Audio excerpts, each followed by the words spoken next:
Hello, my friends.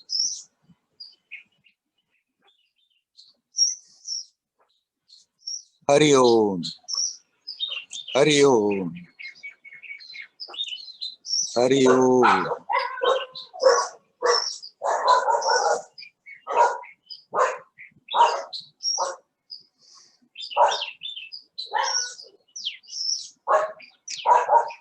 Here it's getting hot again. We had a few days around 40 centigrades. Also now, but just now here some clouds came. Let's see what comes out of it. At least I brought the umbrella with me in case.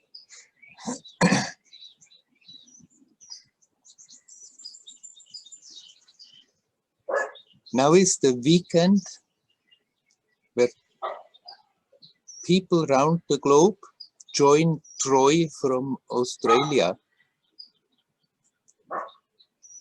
meditating whenever they feel like, connecting with each other as good as they can, focusing on unconditional love.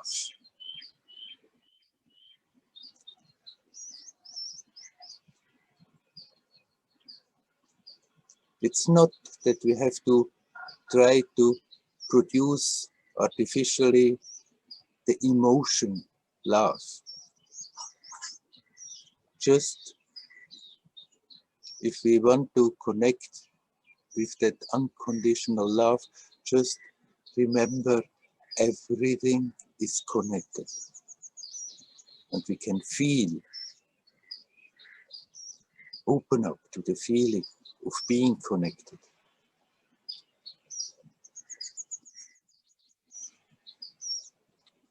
It helps also, at least for me, it's very helpful to bring in the idea of pure light. Feel that pure light, see that pure light, become aware that everything is connected through that, everything comes out of that.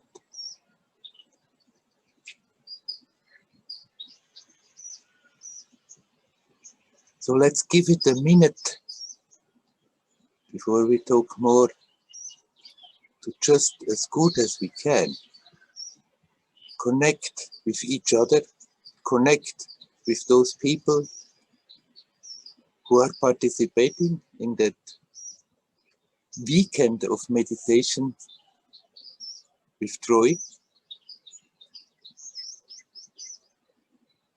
to help to raise the level of energy on this earth.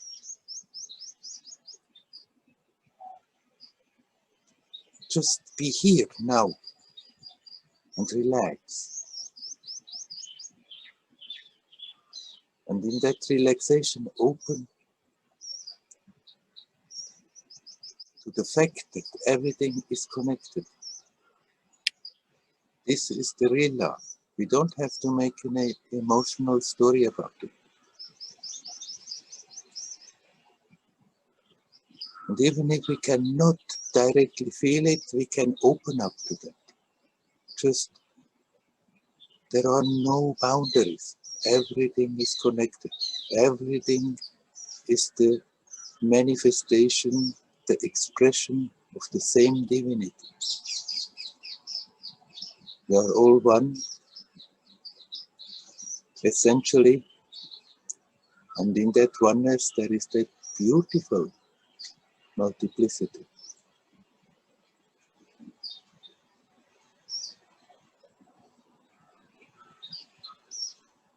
That pure divinity.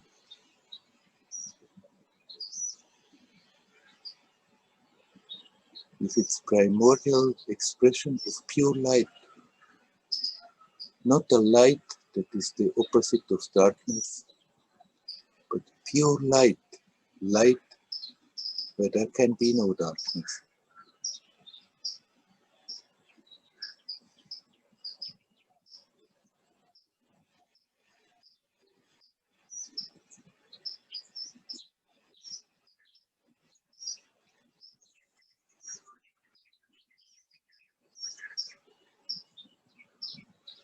We are all connected. We are all one in that.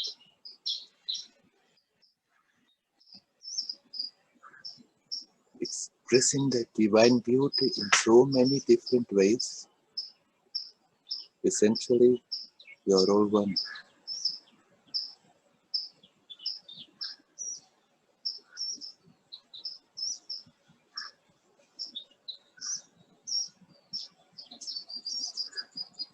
Just be here, consciously conscious, consciously alive, and relax in that.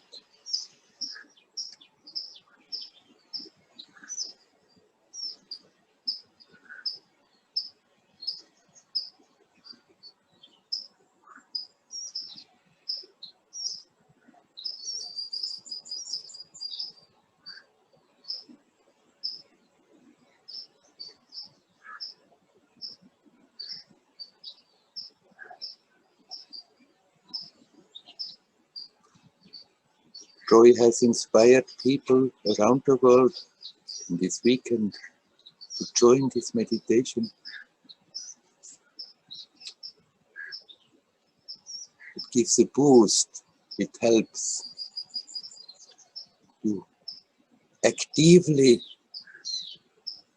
manifest the pure light on this level more clearly. Everyone can benefit from that boost and contribute by joining into that.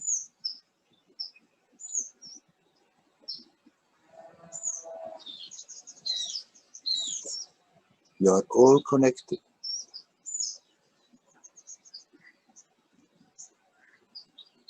Not simply with all the other humans,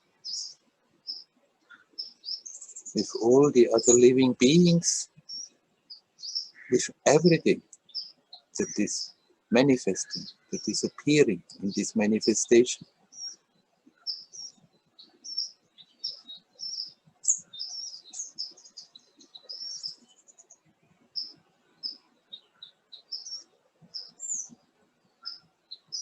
So I'm warmly recommending anyone who feels like today and tomorrow, especially, to connect with that essence and consciously open up to connect with all the people who are doing this simultaneously around the globe. But of course, everybody is invited to connect with that all oneness all the time. And many people do it at the same time, like now. It's very helpful. But of course, we have to continue that current, not just once in a while, but as much as we can. Everyone who does that is benefiting first from even attempting it, and is helping everybody else to also easier connect, to also easier join in that current of unconditional love.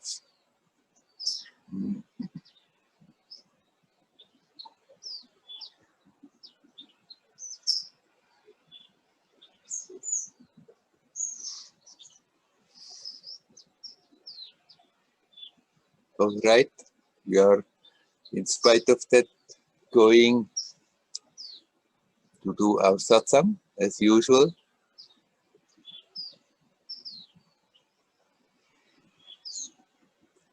Is there anyone who is ready to come in and talk? Please come in. Hi Werner, it's Udi. Hello, Udi.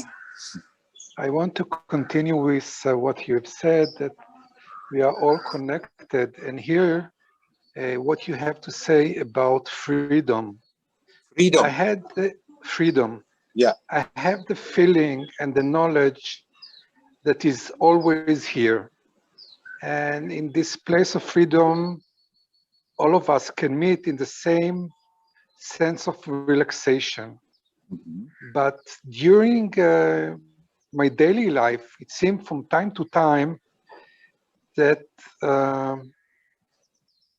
my seeking for this freedom is sometimes taking by the other as uh, disturbing them, that my freedom is taking something from them.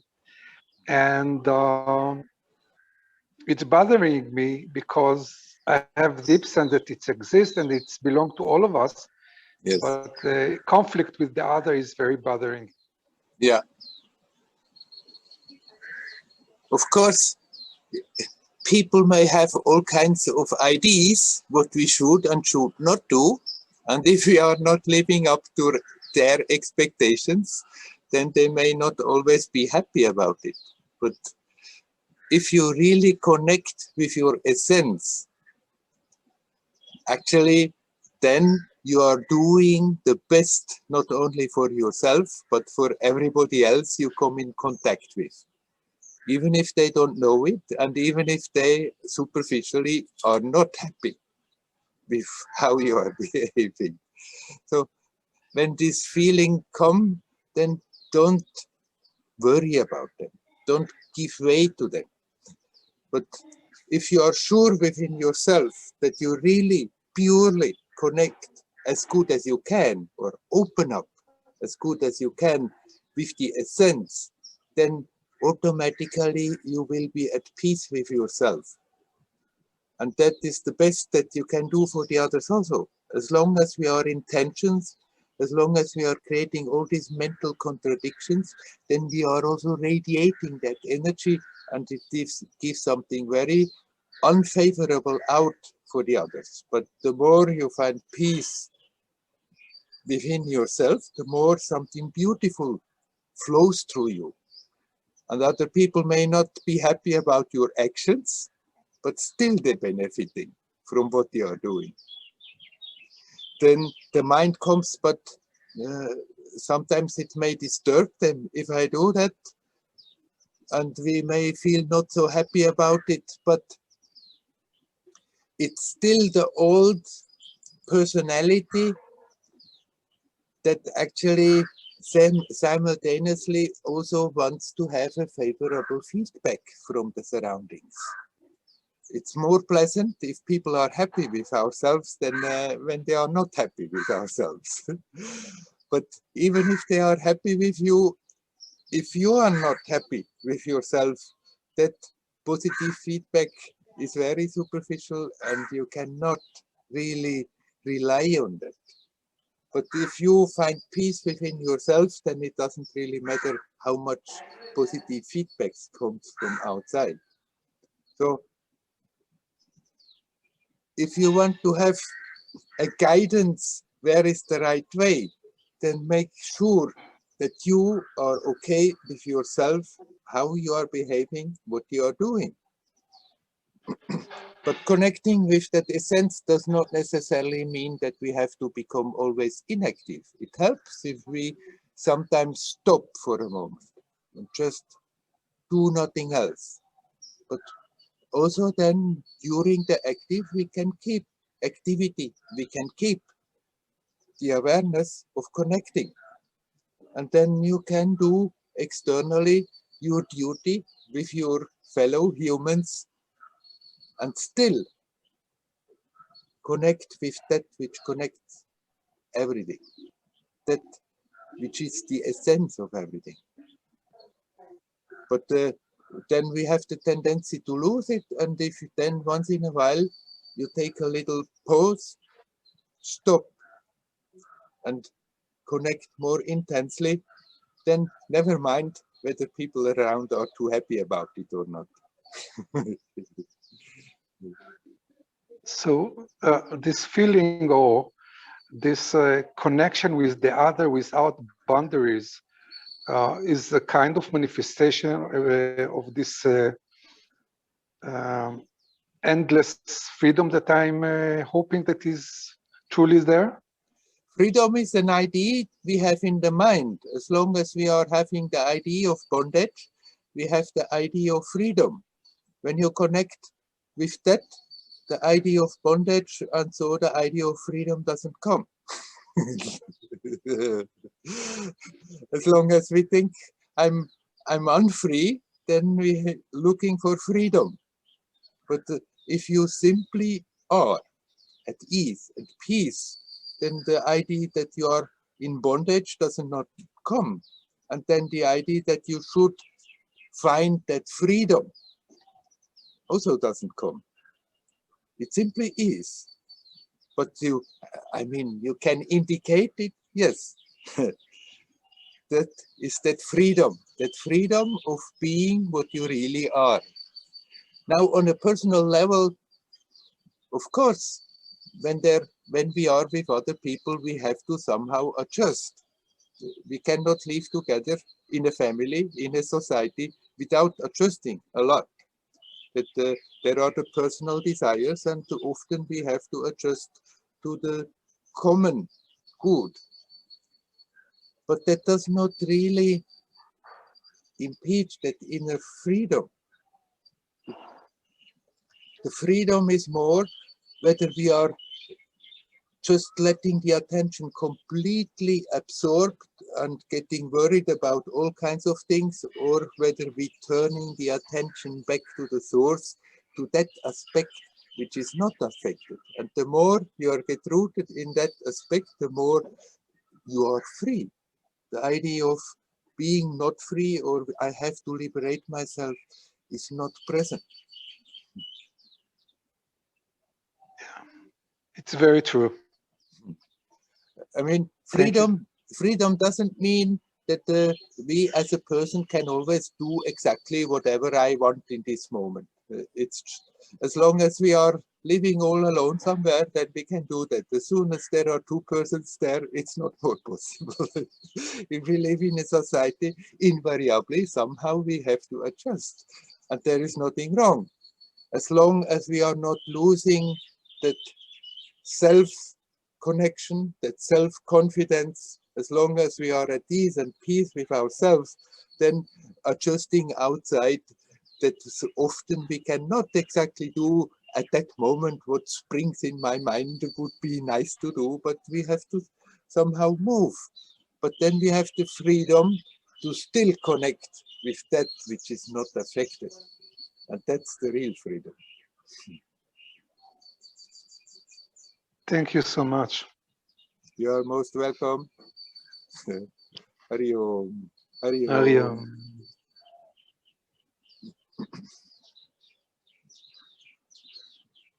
Is there anybody else who would like to come in? Hari Om, Werner. Hello, Maria. Hello. My question is about, I'd love you to give some guidance about the sharing of spiritual experiences. In my practice, I join a meditation group twice a day, and part of the structure is we do our meditation by ourselves, and then there is a time for sharing. If anybody wishes to share, we share. Mm-hmm. And I definitely get a lot of inspiration, lots of clarity. It's to me, it's very beneficial, that part of the practice. And myself, but the question I have myself is that sometimes I feel when I share, I feel the clarity that is a time for sharing for me. That's yes. Something that has happened during the meditation or sometimes outside the meditation, but it's connected to the spiritual experience. Sometimes I feel even that there is, like in other occasions, I receive messages from others. It's almost as if something is coming through me for others as well, not just for me to hear. And there is clarity about that. But then there are other occasions where I doubt a lot of whether it's the right thing to do or not to yes. share. Yes. And there are occasions where I do and I feel I lose a lot of energy. Mm-hmm. And there are occasions where I don't know really. I don't know whether it has been the right thing or not sure. So if you could please give a bit of guidance on that, on the sharing part, when we put words into something we have experienced, for to hear ourselves and for others. Yeah. Thank you. So when you are with a group like this, you can do that, because all the others, they are in the same similar current, and they are open to what you are talking about. But even there, as you say, you have experienced sometimes that simply flows, and then there is no question. And then there are other times where there is a doubt, whether it's a good thing to do. And I would recommend you, when you have that feeling of a doubt, then you better don't do it. And outside of that group, it's better not to talk about it, because it's sort of like we are wasting something. Often when you go out and talk about this to people who are not really open to, you are wasting something very precious, and there is no benefit in it. It's like you're losing something precious and nobody can benefit from it. If the people are exchanging like you are telling, then you don't lose anything, but be careful that you are really open, that something beautiful that wants to express itself flows through you. And there does that aspect of vanity doesn't come in. Often this sharing is just an excuse for showing off. it's very popular, this sharing. And sometimes in the winter time people come here and say, I just want to share, and it's obvious they use that very popular expression, sharing, but it's purely to show off. And if you do that, whatever good has happened is sort of like thrown away. So it's good to be very aware. Nothing wrong in a group like that you share. If everybody is doing that, then it's fine. But really connect and let it flow freely, and then nobody is losing anything and everybody is gaining something. But as soon as the me comes in, and I want to say this and I also want to say that, and the feeling about it, after all, it's a good thing that I have, and then they see what kind of great experience I had, and there comes something in that is diluting it, and rather you are wasting something. Then if you have a doubt, then better don't talk.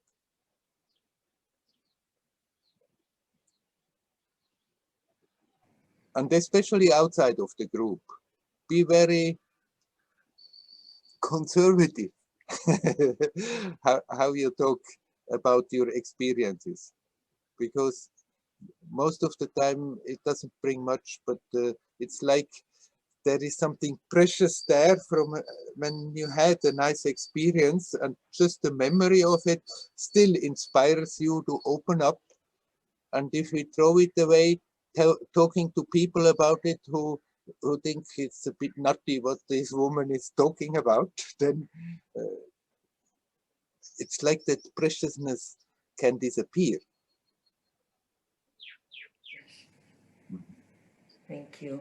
Yes, and what I felt lately is that I have the feeling that now for me is more about, in a way, is when the mystics and spiritual teachers talk about, is between each one of us and God, you know, that there is something that is very intimate in the relationship with God. And it feels as if I'm beginning to touch on that less of talking about it and keeping it more inside. Yeah. Right. When it's naturally overflowing, then let it flow. And otherwise, just keep it private for yourself. It's between, right, it's between God and you. Yeah. Thank you so much, Werner. Thank you. You're welcome. Hari Om. Hari Om. Hari Om.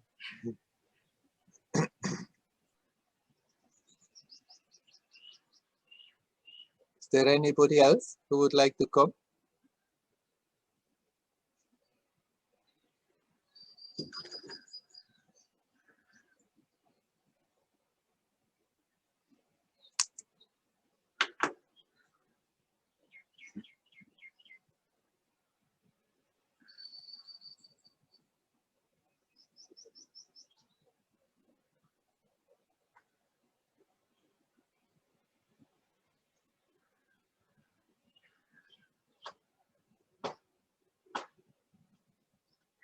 Well, then I say a few more words about the same subject, because sometimes people tell me also here in winter time when there are many people here and they meet in the restaurants and in the tea shops, and people tell me how everybody is always talking about their grand experience, and they are wondering how much is true, how much is exaggeration, how much they make out of a little thing, a big story.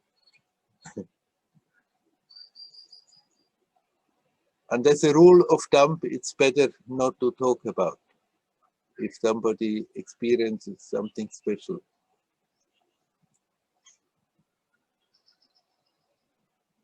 Because most of the time when people do that in this kind of social gatherings, it's more that I, as a person, want to show off what I have experienced to impress the others. And of course, this is totally counterproductive.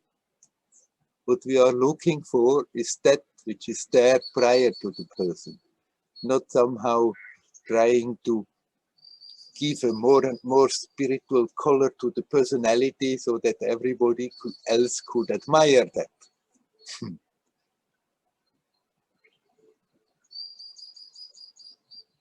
Sometimes great beings like Sri Ramakrishna have been talking about their visions, not because they wanted to show off, but to inspire their followers. That was a great blessing when they did so, but actually compared to what they all experienced, they talked always very, very little. Ramana Maharshi, he hardly ever talked. When he talks about his life, then he says about the external things in the beginning of what happened.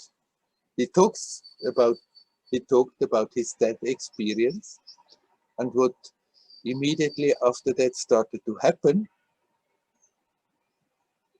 And even then people misunderstand and think he was at the end of his journey when he was a young boy, but no, the real journey started there. And from there it unfolded. But then he talks about, he came to Tiruvannamalai and then he sat here and he sat there and we know how he moved about. But of all his tremendous depth and wealth that he experienced, he didn't talk about it. It just radiated in his silence. He was sitting there and all his depth was just flowing out. And sometimes people could somehow or other bring out little nuggets from what he had experienced, but basically he never felt the need of trying to talk about this. The stronger you are getting, the more profound your self-awareness, the more powerful your spiritual wealth, the more it's just simply expressing itself through your being, without we have to go around, I experienced this, I experienced that, and so on. Nevertheless, what Maria said can be all right in a group where everybody comes together for the same purpose, if it's done in the right spirit, and if it's coming out authentic, that's just an expression of what has been experienced, then people can inspire each other without getting hooked too much on all the little details that have happened.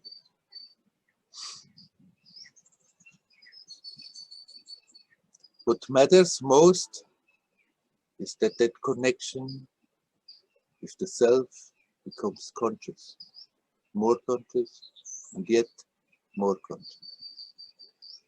That the attention dives deeper and deeper and deeper into that. And for the mind, this is nothing spectacular. It's not big thunders and lightnings and God knows what. It's just an increasing sense of peace, of well-being, of beauty, of trust in existence, in that divinity, which is at the base of everything.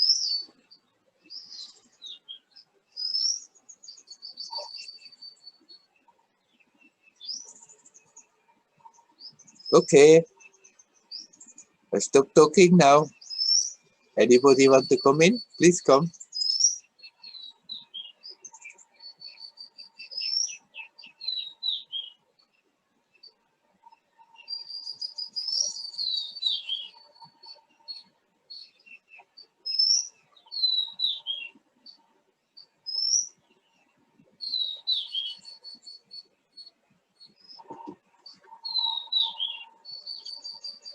Many 38 people are here. Somebody will have to say something, no?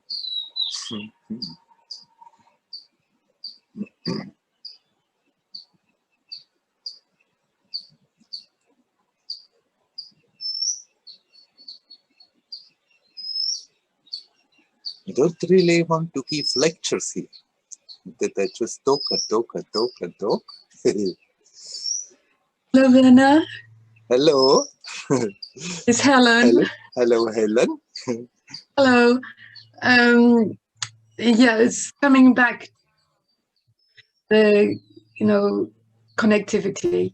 Yes. I just want to say that I'm having a blah day, and connecting in a universal sense with unconditional love. That's not. It's not. I just say it's nothing you can do. It's nothing that can try or do, and for me it's about just accepting that right now I'm not this beautiful being that's connecting and spreading love, and in a way just exposing it. Like I start to feel that I start to feel a sense of connection.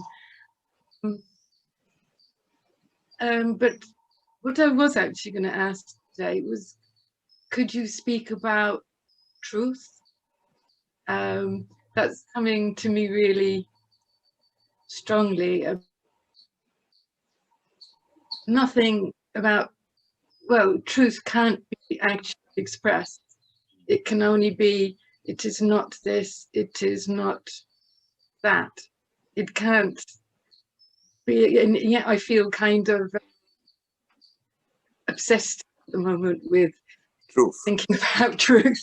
Yeah. So could you talk about truth? Yeah. Let me just say something about what you said in the beginning. That connectivity, yes, you cannot do it. You need not do it because you are anyhow connected. Yeah. And if you don't experience it at time, if you don't feel connected, you cannot, as an act of will, just decide, now I'm consciously connecting. In that you're right. But you can still open to the possibility that that connection is manifesting better. Not do it, but by opening up, you stop preventing it. Because it's always there, and we are preventing ourselves from being conscious of it by being busy on our mental level with all the little day-to-day problems and sorrows, and taking our role very important and serious and taking everything in the world very serious. And what we can do is see that and let that go and open up, and then it happens. That's true. We cannot do it. We can do a lot to prevent it, and we can do something about of becoming aware how we are preventing it, and then learn to let that go. In that sense, you just preparing the field that this divinity can manifest easier. So you're totally right, we can do it, but still we can at least open up to it. That much we can. Right. And then truth. What is truth? Of course, you cannot find the truth because you are the truth. You are that which makes everything possible. Without that, there is no experience. Without that, there is nothing. And this is the truth. You are that which is prior to the notion of duality, that prior to the notion of unity, prior to any notion, prior to anything we can think about. Then what we usually call truth, of course, everybody knows that there are relative truths on each level. There is truth or there is falsehood, but prior to that, there is that truth that makes everything possible. And you are that. It's not something that you can know, because as soon as you try to know, then you are there, and that object you want to know, and it's not an object. You are that what you want to understand, and you cannot possibly understand what you are. You can understand a lot of useful things. You can understand a lot of attachments, how they are functioning, the identifications. That which I took to be myself is just an expression. It's not what I am. Understanding all this is very useful, but understanding truth, understanding yourself, understanding the essence cannot be done. You are that. And understanding is still an act of the mind, and you are prior to the mind.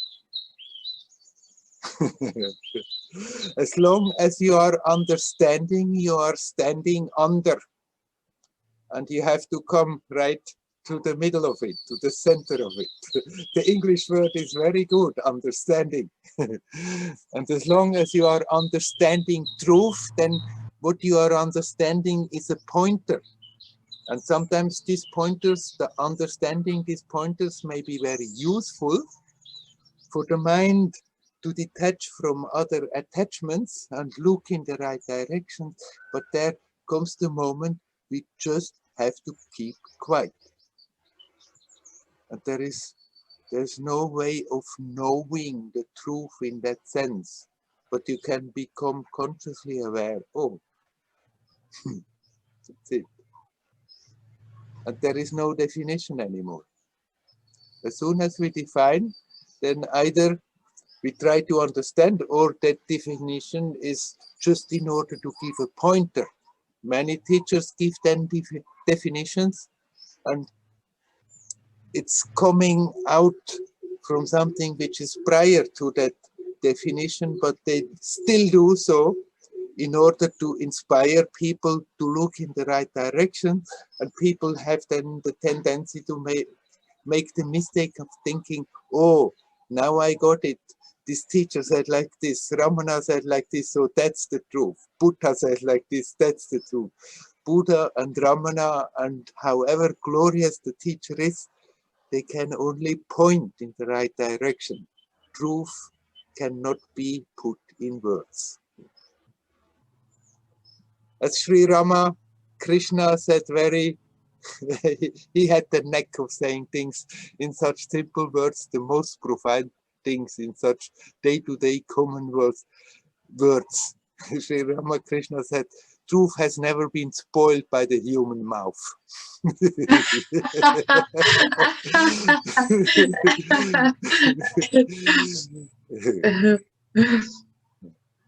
You are that.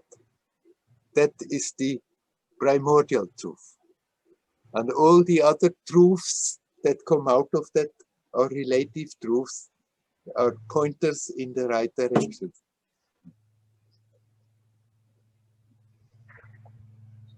Yes, thank you. That's very powerful. As soon as there is movement.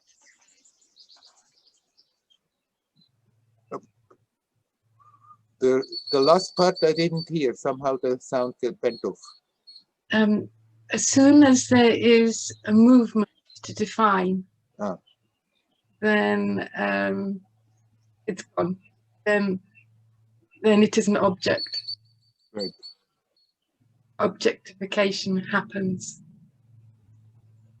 And you can accept these objects when you read the talks of Ramana Maharshi, or if you read any real profound spiritual text, sometimes it touches something. And then Yes. Don't go too much into the words and think, that's why I feel like this, because these words are the truth. These words are pointing to the truth. Yes, because it feels like a transmission. Right. It feels like...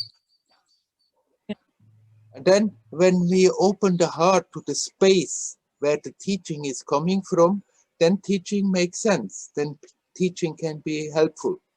But if we are intellectually trying to grasp and want to know the truth, then we are stuck on that intellectual level, however wonderful and beautiful the philosophy is. And so you can also, even for yourself, sometimes some thoughts may come up that help you to open up, that help you to be broader.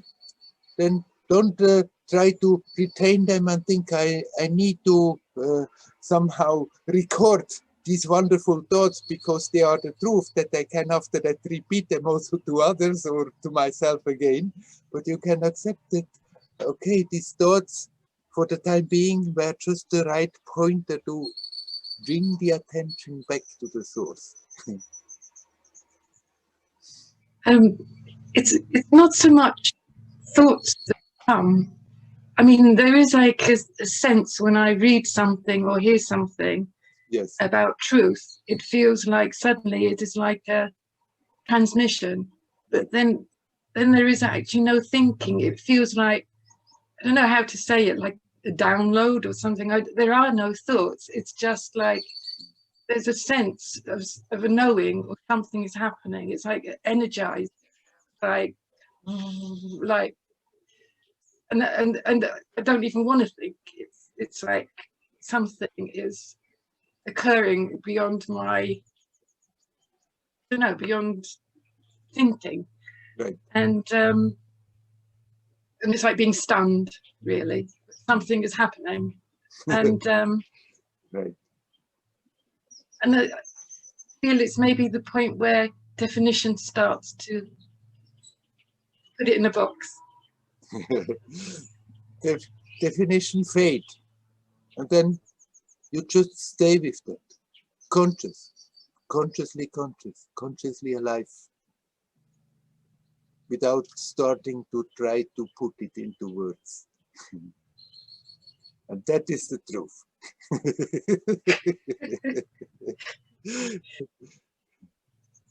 That which makes every experience possible.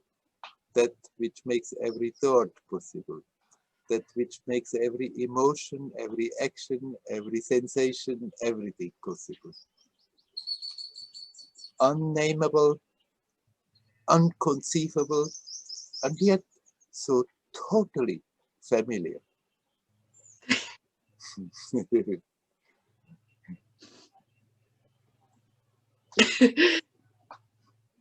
Yeah. You are that. The great saying of the Indian scripture, Tattvam Asi, you are that.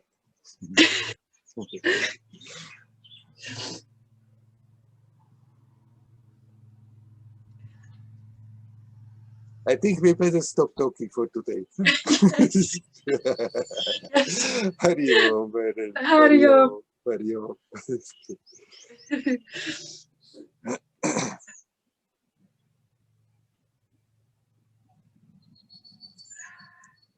Okay, but if anybody else wants to talk, you are most welcome.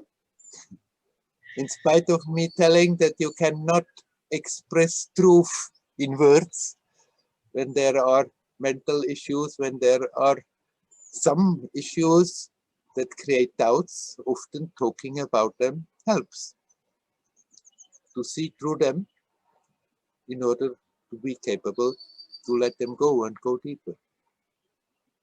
So anybody who wants to come in, please come.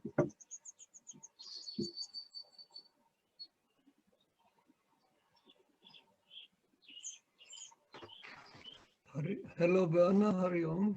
Hello, Werner. Oh, hello, Carl. Oh, hello, Werner. Maybe I have I think I have a follow-up question regarding what Helen just said and what you spoke about. Yeah. Yes. And maybe you can explore together what is meant with timelessness. Yeah. Yes. Let me explain it like it where I'm coming from. I know sometimes in the scripture the example is mentioned with the shruti, the note which runs through an experience, and you've also used it it's not so long ago, so I know you're very well familiar with it. Yeah, but you know, because the shruti runs through time, it cannot in itself be timeless. Yeah. So my reflection is that I need to step one step back. Yeah. Yes. However, if I do that, then there's nothing left other than what you've been referring to. Yeah. Yes. Is this a correct way to proceed? Right, you're perfectly on the good way. Yes. The Shruti, after all, it's a picture, but the Shruti doesn't change, and yet it's present in every part of the music. The Shruti, for those who don't know that, it's in the Indian classical music, there is a basic note that is played. It's either played with the tampuram, with a four-stringed instrument that remains, it's not played with the second hand, but it goes through the plate just, or with the shruti box that is just, and on top of that basic note, the beautiful music is built up. And the shruti remains the same and is in every part of the play present. Everything else changes the whole time. That's why it can be used as an image, but an image is always an image. Now, what is timeless? The present. And the present is not a point in time, because if we put the finger in time to the now, it's already past. It's never present. It never stays present. But you can connect with that sense of presence. And however crazy, whatever goes on in time and space, that sense of presence is there. Prior to time, prior to the external experience.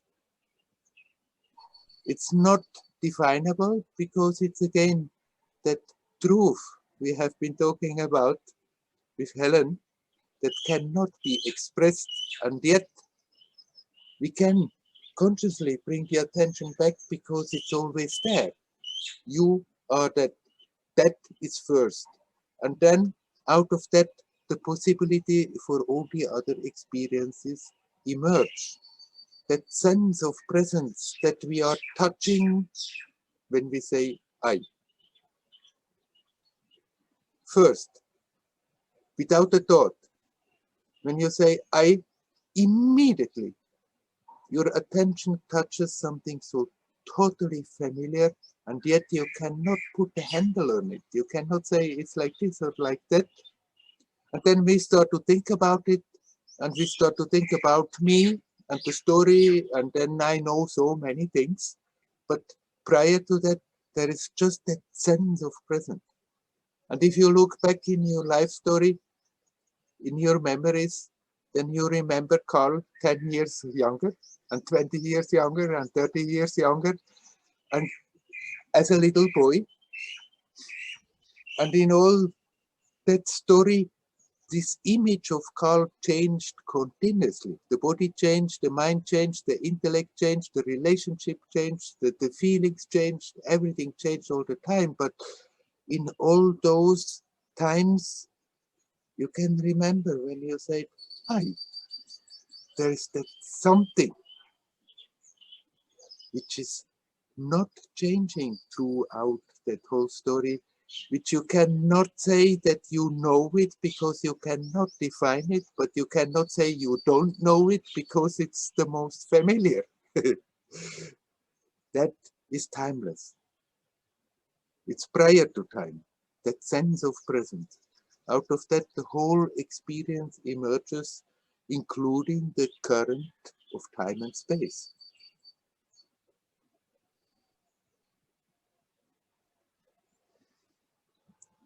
And it's not difficult to touch. It's not difficult to connect. Everybody knows it's the most familiar, but we have the tendency to be so absorbed in everything else that we totally overlook it.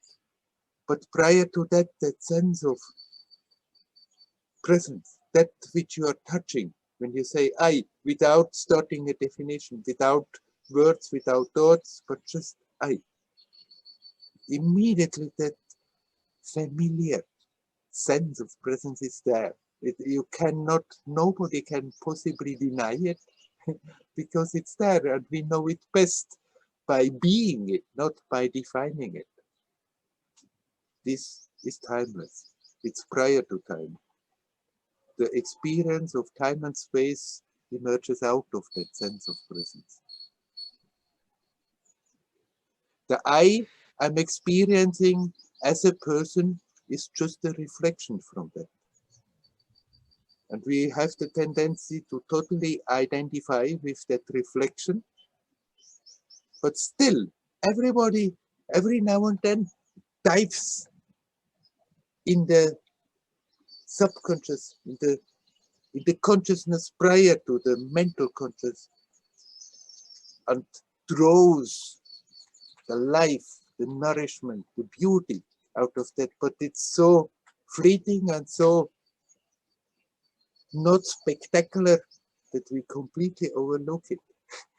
But there is nobody who is disconnected from that. Without that, the whole experience is not there. Even if we are screwing up our experience and being full of tensions and doing bad things, and still that purity is there prior to that. It cannot be touched, it cannot be spoiled, and without that, no experience could be possibly there.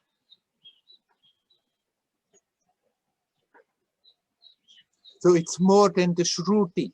The Shruti is an image that gives us an idea, but you can also play the melody without playing the Shruti in the music. But without this primordial sense of presence, no other experience is possible.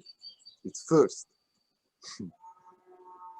All our job is somehow simply convince our mind to make it interesting enough to bring the attention back to that, instead of always getting lost in our stories. So, perfectly all right, as you described, you're totally looking in the right direction. Sometimes people refer to it as pure subjectivity. Yeah. Yes. Yeah. Would you say because it's pure subjectivity that faith and conviction need to come together? To have a strong conviction, and at the same time a strong trust, a strong faith, something like a blend of that? First is a conviction, and as you become more familiar, the faith grows automatically. They do come together. It's not that eventually you are so totally convinced of something that after that you can say, now I have it because I'm totally without a doubt convinced. The conviction may help to stop always wandering off in all kinds of directions, but then along with that increased conviction comes the direct awareness, which is which expresses it in faith. Then you cannot doubt it, not because simply you are convinced, because of being, of knowing by being, not by conviction. Right, you can say they somehow merge, they have to come together.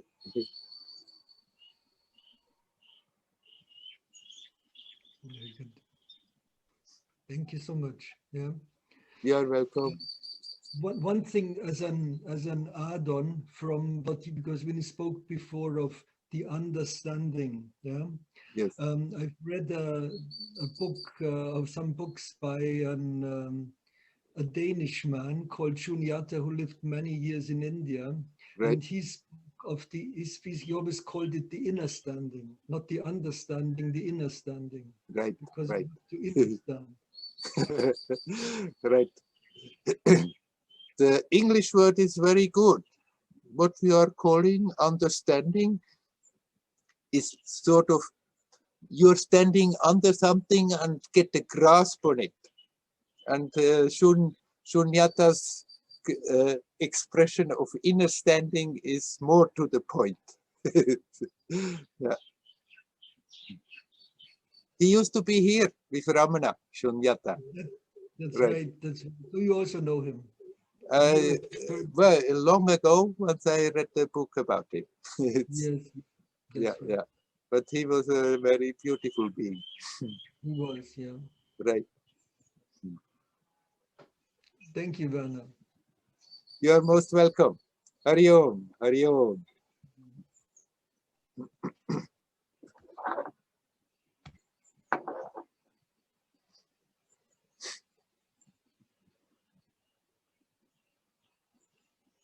Anybody else who would like to come in? You're welcome. Please come.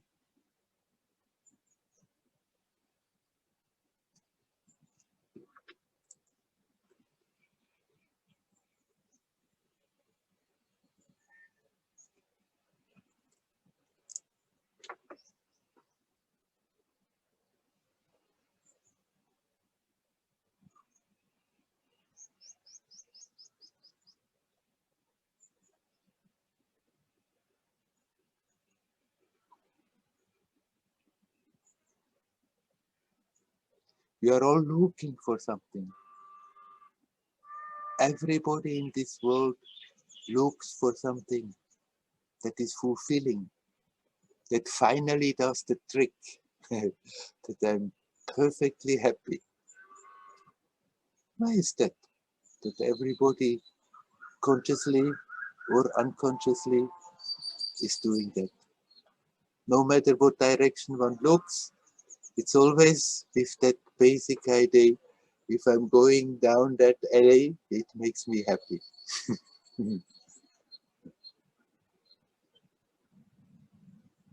Even people have no idea, who have no idea that they are looking for happiness, people who are suffering, people who are in pain, they are doing their actions, not even having the concept of being happy, but try to find at least some relief in whatever they are doing.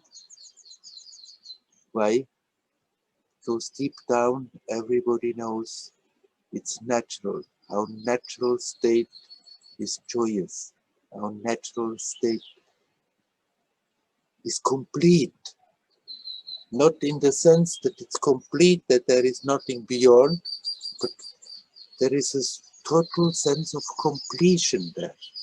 Now, the experience of that can unfold and unfold, and there is no limit to it. But wherever the experience is, there is that sense of completion. It comes out of ourselves. And everybody knows, most of us unconsciously have completely forgotten it, but this is our natural state. And when we are in our mind, when we are with our problems, when we feel incomplete, when we feel something is totally lacking in my life and why is this happening to me, there is that sense it could be totally different. And as long as we are not a little self-conscious, then people are running and running and running, trying this, trying that, trying to find happiness with this pleasure, with that pleasure, with fulfilling this desire, fulfilling that desire. Momentarily, it gives the appearance and it always passes. It's never doing the job. And then comes the spiritual teacher and says, but you can have eternal happiness. And then people do all kinds of things spiritually, all kinds of techniques, all kinds of practices, all kinds of things. Why? Hoping to find that fulfillment, that happiness. Why? Because you are longing for it. Deep down, you know, it's my birthright, it's what I am. It's unnatural not to be in harmony, not to be at peace, not to be in that joyousness. And even when people become spiritual, we still have the tendency to looking in the wrong place, hoping if I'm doing this, I can achieve that. That may make me happy. If I'm doing that, I'm achieving another thing that may make me happy. It's not about spiritual achievements. It's not about getting this or that.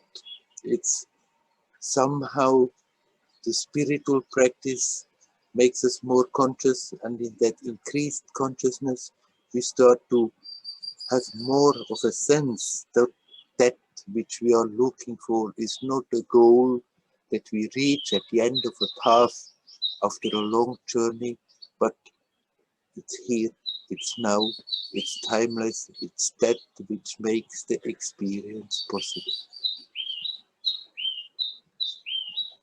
It's always there, complete, full of that bubbling joyousness. It's static and dynamic. It's Shiva and it's Shakti.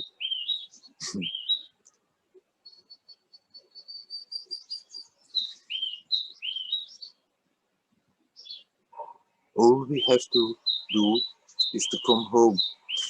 All we have to do is to see what we are doing to ourselves, how we are creating tensions that we are not aware of that which is prior to all these things that we are creating, to that which makes the experience possible.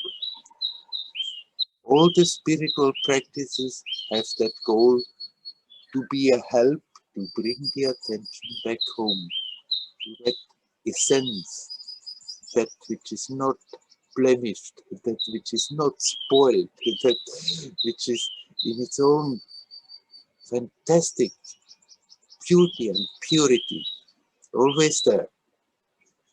We just have forgotten that this is our essence, and the spiritual practices, they are a crutch for the mind to make it easier to look in the right directions. The spiritual teachings, they are pointers for the mind to catch the attention on the mental level where it's always busy, busy, busy, and turn it in the right direction, back to the source, back to the now, back to the timelessness of the now, back to the source that makes every experience possible. It's basically so simple. And that is the job. We have gotten the habit of being always so busy and distracted and hooked into things emotionally, intellectually, energetically.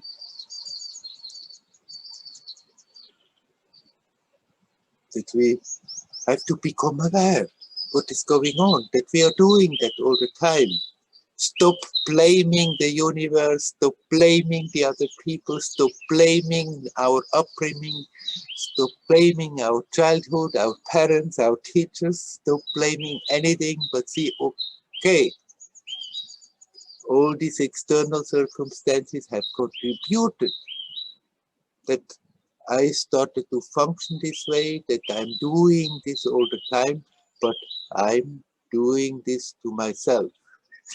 I'm creating that sense of dissatisfaction. I'm creating that sense of depression. I'm creating that sense of tension. I'm creating the suffering.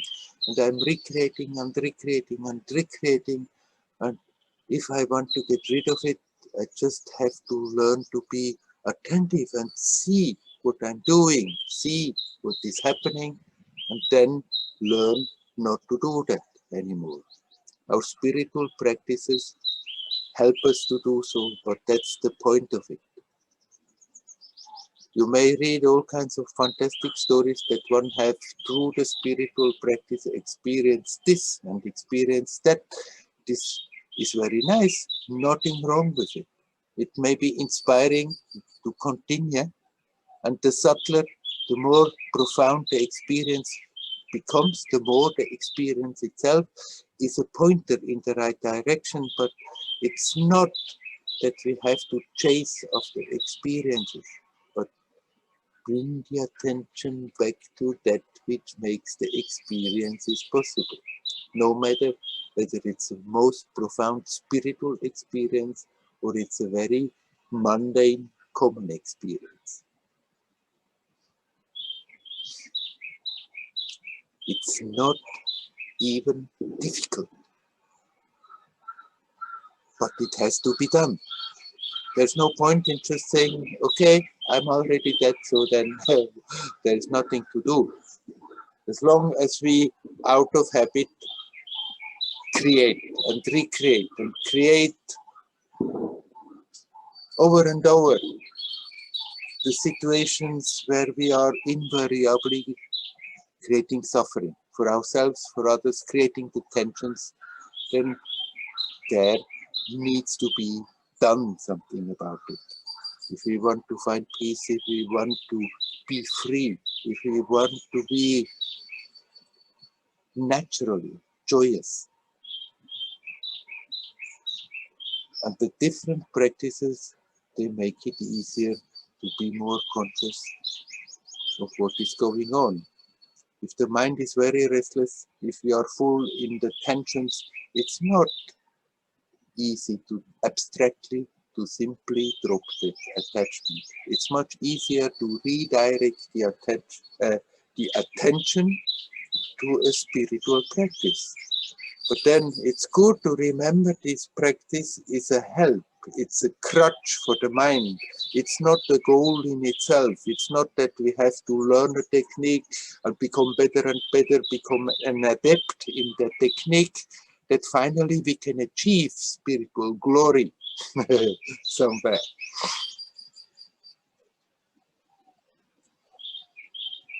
The spiritual practice is simply making it easier to become self-conscious.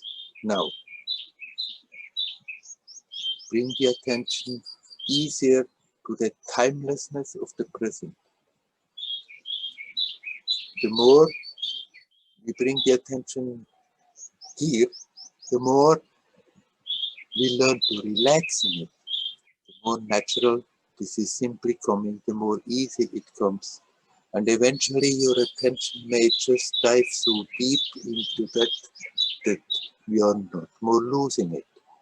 But as long as we are again and again creating that sense of total separation and all the pain and suffering that comes with it, we are very, very well advised to remind ourselves. And it's not so difficult, but we have to have that inclination, we have to have that intent, that intention to really look for happiness, for fulfillment in the right place.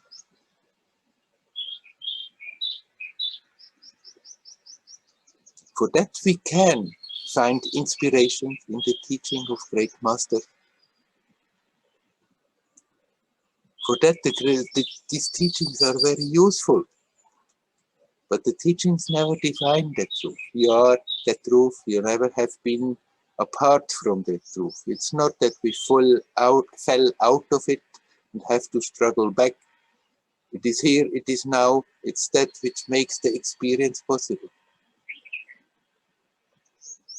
Cannot possibly be absent.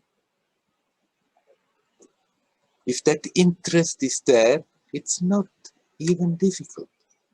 The habit to do something else may be strong, but whenever you remember, as long as we don't remember, nothing can be done. But as soon as the memory comes, as soon as I become aware, look what I'm doing, instead of going along then with the story that we are creating at that moment, just sort of turn the attention 180 degrees and relax. It's not that difficult. We may stay only a very little moment. And then the habit takes over again, and there we go again. And it may take a while until we become aware. Oh, there I've been gone again for that much time. So what? Never mind. Come back home. If we do that consequently, that memory comes more often naturally, and it will become easier and easier. And it will also happen to people who do that suddenly, out of the blue, without you even trying, you find yourself like you're relaxing. You feel at ease, at peace, effortlessly. You feel so totally natural. You don't know how you did it, because you didn't do it. It just happened. Then the mind comes back and we start again and we create our stories again, and we have the tendency to think, what did I do wrong? Why did it happen again? We didn't do anything wrong. It's just the old habit has its own momentum and it doesn't give up so quickly. So no point then after that thinking, what happened just exactly before this beautiful experience of naturalness, of peace, of harmony was there, and think if I do that again, then this happens again. It doesn't work like that. No need of blaming ourselves. I did something wrong, it was there, and I did something wrong and lost it again, lost the touch again. It simply was not the time. Instead of thinking all these things about it, best is to have the attitude, Thank you very much for that moment of grace. And if we remember those moments with that positive attitude, it's very inspiring at the present moment, again, to easily connect. Connect. It's not difficult. Connect consciously. You are connected. In our conscious experience, we seem to disconnect. So consciously connect and relax. And these moments may come more and more, and sometimes they are longer, where you are effortlessly, naturally at ease, at peace. Don't think this is it, this is the end of the story, but just stay with them. This is the base. Essentially, not changing, essentially always the same, but the experience of it start to blossom and to unfold, and there is no limit to it.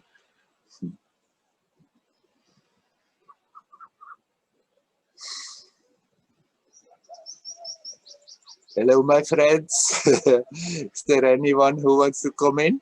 I'm just talking and talking.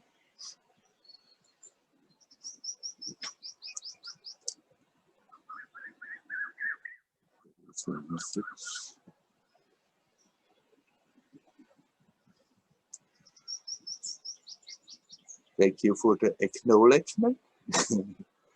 Still.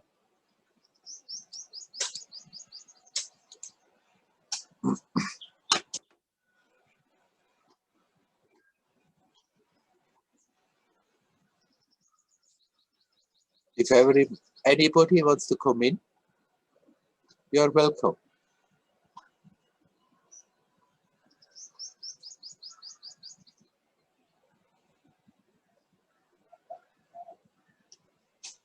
All right, then let's once again, just for a moment,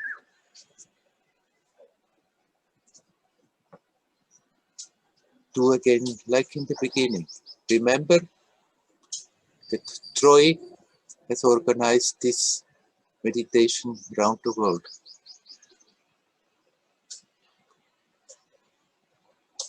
For the purpose that many people join in, to open up, to connect with each other, to connect with beingness, to connect with all there is. He didn't really say it in all those words. He simply said people to meditate, be with unconditional love. Being aware how much everyone is connected is that love.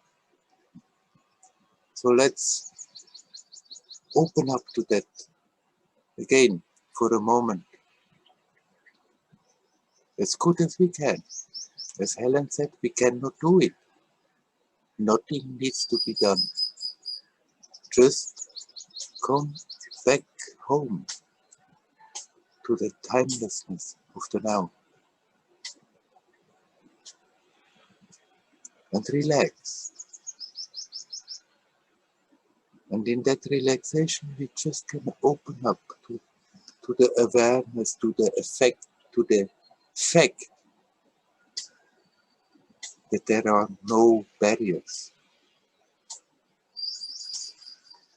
That I am connected with everything. Everything is connected with everything.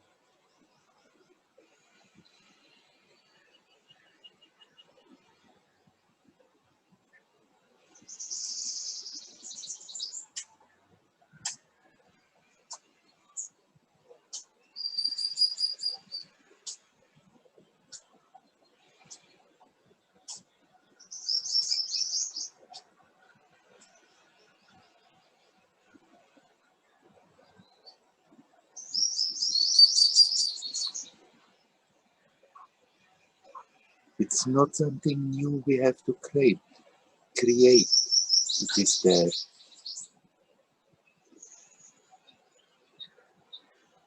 It's there before creation, during creation, and when creation vanishes again.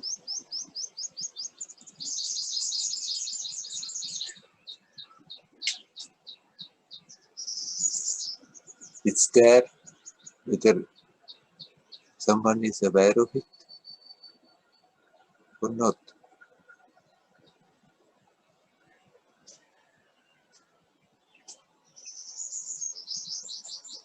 Just come home, here now, and let go, relax.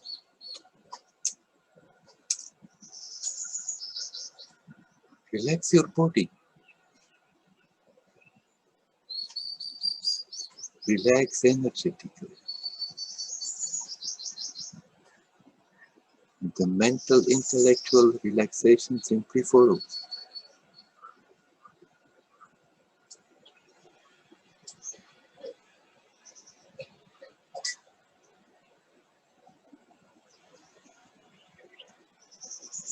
And from this peace, from this beautiful potential,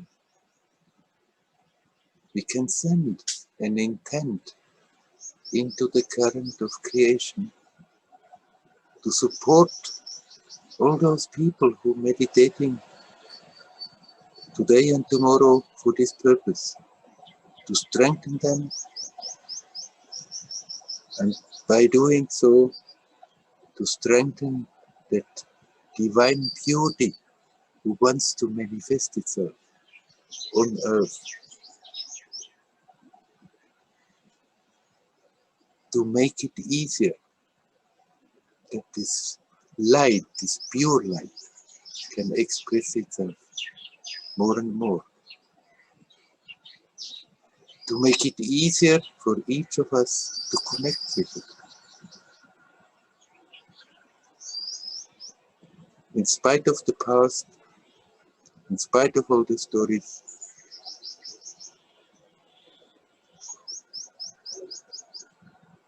this current that is being created by doing so, by connecting consciously.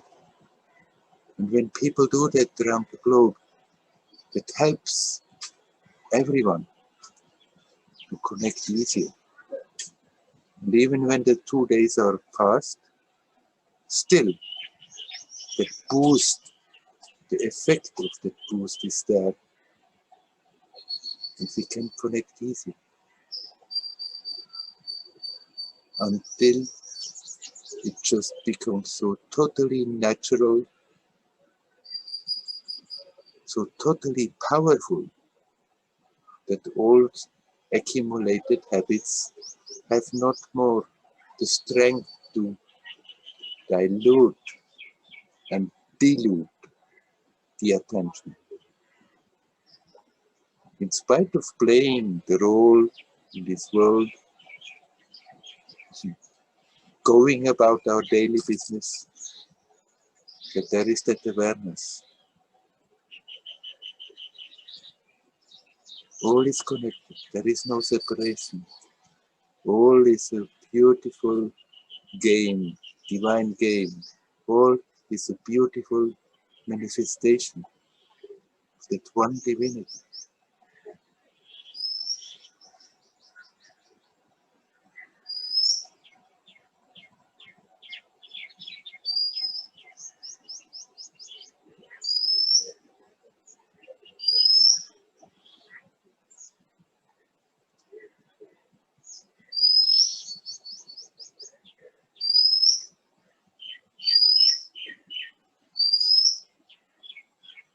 Hmm.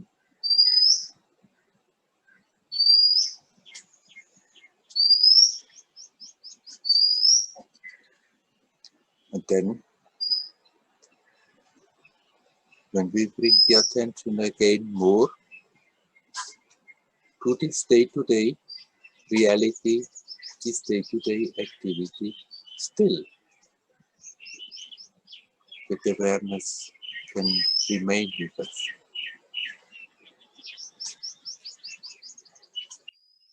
Deep down, no matter what we are playing, no matter what goes on in the theater of this world, there is just peace and beauty and harmony, pure light.